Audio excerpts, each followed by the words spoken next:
Assalamualaikum warahmatullahi wabarakatuh. Saya Diramu Alif Rahman dari Prodi Informatika A NIM 20240180005. Di sini saya akan membahas tentang mengintegrasikan internet, cloud computing, dan IoT. Sebelumnya apa sih internet itu? Bayangkan, internet itu seperti jalan raya besar. Semua mobil bisa bergerak dan bertemu di mana saja. Mobil di rumahmu itu bisa pergi ke rumah temanmu dengan cepat. Nah, mobil itu diibaratkan internetnya tadi. Kemudian cloud computing. Apa sih cloud computing itu? Seperti lemari besar di awan, tempat kita menyimpan mainan, gambar, atau video. Kita bisa mengambilnya kapan saja tanpa harus membawa terus-menerus. Terus Internet of Things. Ini tuh seperti mainan pintar di rumahmu, seperti robot atau lampu otomatis. Semua mainan itu bisa berbicara satu sama lain dan bekerja bersama untuk membantumu. Dulu semuanya sederhana. Tidak ada internet, tidak ada lemari awan, dan mainan kita hanya bisa dimainkan sendiri. Kemudian manusia menemukan cara untuk membuat jalan raya informasi yang besar, yaitu internet. Bayangkan ini seperti jalan tol super cepat yang menghubungkan semua kota dan di rumah. You didn't have to cut me off. Say that I can never know we were nothing. I don't even need your love, but you treat me like a stranger, and I feel so low. Yeah, so low. How did I do it? Change your number. I said I need that more. Now you're just somebody that I used to know. Now you're just somebody that I used to know. Setelah internet, muncul ide hebat lainnya, yaitu cloud computing. Bayangkan kamu punya koper penuh barang yang harus dibawa kemana-mana. Tapi sekarang ada lemari ajaib di awan, di mana kamu bisa menyimpan barang-barangmu. Kamu tidak perlu membawa kopermu lagi, cukup ambil barang yang kamu butuhkan langsung dari lemari awan kapan saja dan di mana saja. Inilah cara cloud computing membantu menyimpan data dengan mudah tanpa harus membawa perangkat keras kemana-mana. Lalu, manusia menciptakan alat-alat yang bisa berpikir sendiri dan saling berbicara melalui internet. Ini disebut Internet of Things atau IoT. Nggak tahu, tanya yang mau tanya saya. Misalnya, membayangkan mainan robotmu bisa mendeteksi kapan kamu pulang ke rumah dan menyala sendiri untuk menyambutmu. Atau kulkasmu yang bisa diperbaiki lewat HP kalau susu di dalamnya hampir habis. Semua alat ini sekarang saling terhubung, seperti teman-teman yang bekerja sama, membuat hidup kita jadi lebih praktis dan pintar. Nah, terus apa sih manfaatnya kita belajar ini? Nggak tahu. Supaya tahu cara kerja teknologi di sekitar kita, membantu kita memikirkan ide-ide baru, seperti mainan atau alat pintar lainnya, mempersiapkan diri untuk dunia di masa depan yang serba canggih. Tanpa ini kita akan tertinggal. Oh my God! Tahapan penting dalam perkembangan internet.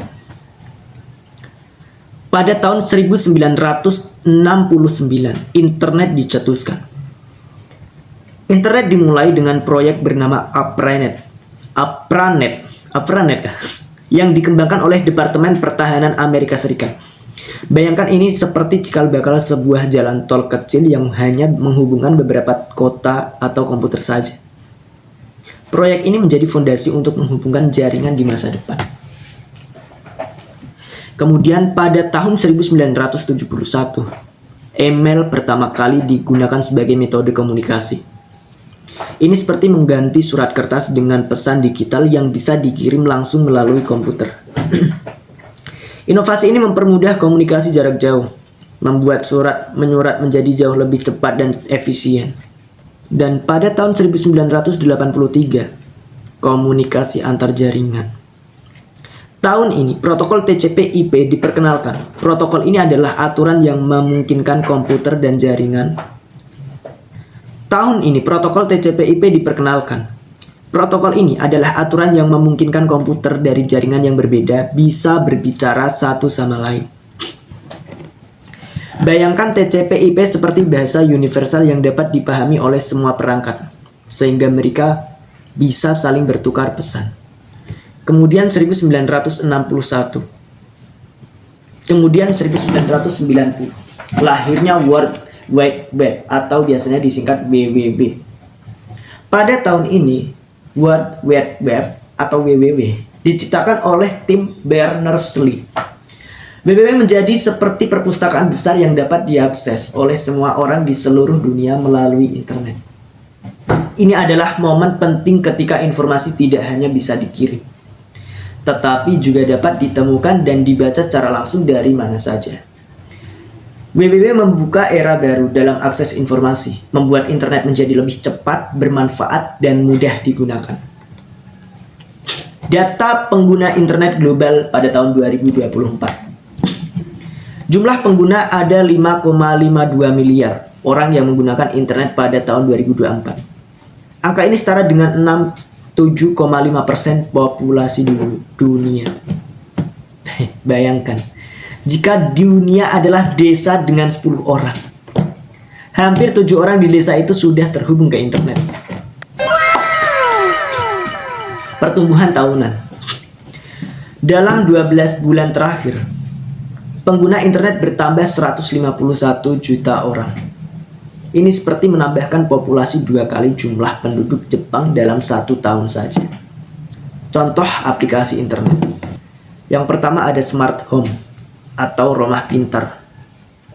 Bayangkan rumah yang bisa berbicara dan berpikir sendiri.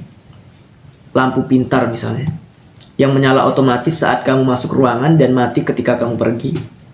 AC pintar, mati sendiri saat suhu ruangan sudah cukup dingin sehingga menghemat energi. Keamanan pintar, kamera dan sensor gerak yang bisa memberitahu kamu langsung di ponsel jika ada aktivitas mencurigakan. Kurang gimana lagi, nih? Nggak tahu. Manfaatnya banyak sekali. Dapat meningkatkan kenyamanan, keamanan, dan efisiensi energi di rumah. Jadi nggak boros, bisa mati sendiri. Oke. Smart agriculture menggunakan IoT. Kenapa kita akan membahas ini? Karena ini sangat penting sekali. Nih, bayangkan. Seperti petani punya asisten super pintar yang tidak pernah lelah dan selalu tahu kapan tanaman butuh air, pupuk, atau bahkan kapan cuaca buruk yang akan datang. Itulah yang dilakukan IoT di dunia pertanian. Betapa gilanya IoT, teman-teman. Dia bisa mengetahui kondisi tanah, kondisi cuaca. Tanpa ini, mana bisa kita? Terus apa sih? Apa itu smart agriculture? Smart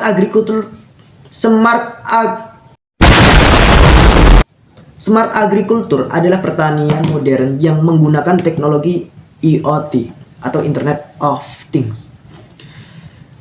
Nah, ini tuh untuk membuat proses bertani lebih efisien dan hasil panennya lebih banyak. Ini saya ambil dari Journal of Agriculture and Engineering. RETS teknologi ini terbukti membantu pertanian. Kamu bisa baca sendiri. Cara kerja smart agriculture. Yang pertama menggunakan sensor mata. Sensor itu seperti mata dan telinga digital. Sensor ini bisa membantu mengukur kelembapan tanah, suhu atau kualitas udara. Analoginya seperti ini. Bayangkan sensor ini seperti hidung. Nih, hidung kan. Hidung kita yang bisa mencium bau tanah kering atau tubuh kita yang tahu kalau cuaca sedang panas. Hidung. Kemudian ada aktuator atau tangan robotik. Kalau tanah kering, aktuator ini otomatis menyiram air. Kalau malam terlalu dingin, dia bisa menyalakan pemanas. Jadi kalau tanahmu kering, dia akan otomatis keluar dan menyiram seluruh tanaman. Nah, kalau di malam itu dingin, dia juga akan menyiram, tapi bukan menyiram. Dia menyemburkan angin-angin panas, angin-angin hangat supaya para tanaman-tanaman yang ada di kebunmu itu merasa kehangatan dan jadi lebih nyaman.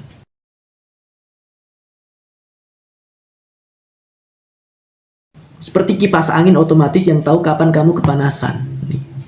Gila kan? Sekarang tanaman aja juga udah punya kipas angin.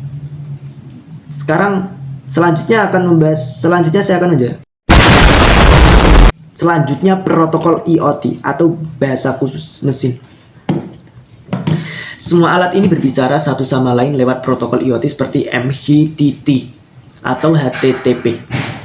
Analoginya, mereka ngobrol seperti grup chat keluarga, memastikan semuanya seperti bekerja sesuai rencana.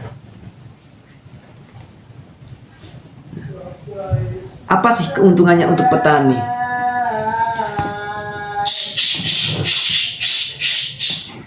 Apa sih keuntungannya untuk petani? Apa sih keuntungannya untuk petani?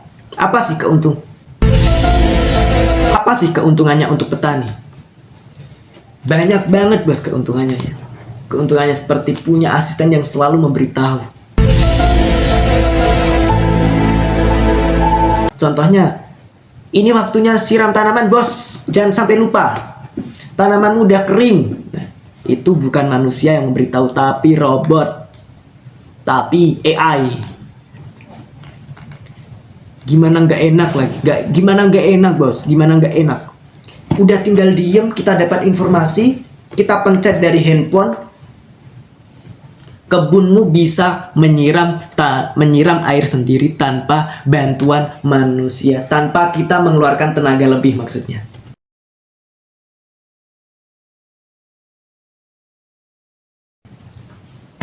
Nah, tapi di balik semua itu pasti juga ada tantangannya di masa depan kan. Yang pertama, tantangan keamanan. IoT seperti sebuah rumah dengan banyak pintu. Setiap pintu adalah perangkat IoT. Misalnya kamera, kulkas pintar, dan lain-lain. Kalau kita tidak mengunci semua pintu dengan baik atau password, pencuri bisa masuk dari mana saja. Itulah mengapa menjaga keamanan perangkat IoT itu sangat penting. Yang kedua, tantangan privasi. Bayangkan, IoT sebagai teman yang tahu segalanya tentang kamu. Apa yang kamu makan, jam berapa kamu tidur, dan bahkan bagaimana cuaca di rumahmu itu dingin atau panas. Kalau data ini jatuh ke tangan orang yang salah, bisa-bisa privasi kita terganggu.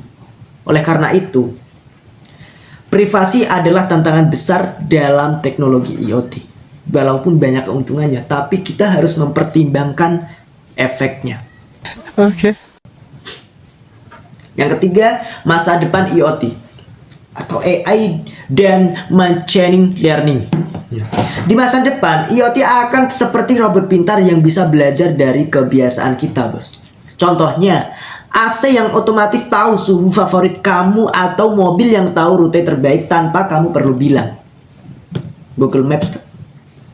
Ini terjadi karena IoT akan bekerja sama dengan kecerdasan buatan AI dan pembelajaran mesin atau machine learning. Nah, prediksi perkembangan IoT. Menurut para ahli, di tahun-tahun mendatang akan ada miliaran perangkat IoT di seluruh dunia. Perangkat ini akan saling terhubung untuk membuat hidup lebih mudah. Seperti kota pintar yang tahu kapan lampu jalan harus menyala, atau sistem rumah pintar yang membantu menghemat listrik. Bahkan sekarang udah banyak, bos. Sekarang udah banyak jalan-jalan yang pakai lampu pintar. Ketika ada motor lewat, lampu itu menyala. Tapi ketika kita sudah melewati lampu tersebut dan kita sudah lewat, lampu itu akan mati sendiri. Nah, mungkin itu saja. Penjelasan ini saya ambil dari banyak referensi ya. Nih, ada banyak referensi di sini. Referensi daftar sumber jurnal ilmiah, jurnal The Internet of Things, A Survey karya Woodby. Bayangkan IoT seperti puzzle besar di mana semua perangkat saling melengkapi. Ini bisa teman-teman cari sendiri ini. Ini bisa daftar situs web, inskripsi, daftar sumber jurnal ilmiah. Banyak banget kan, banyak banget. Nih, Mas, ini aku ambil dari berbagai sumber loh, dari berbagai sumber. Jadi bukan kaleng-kaleng materiku hari ini nih.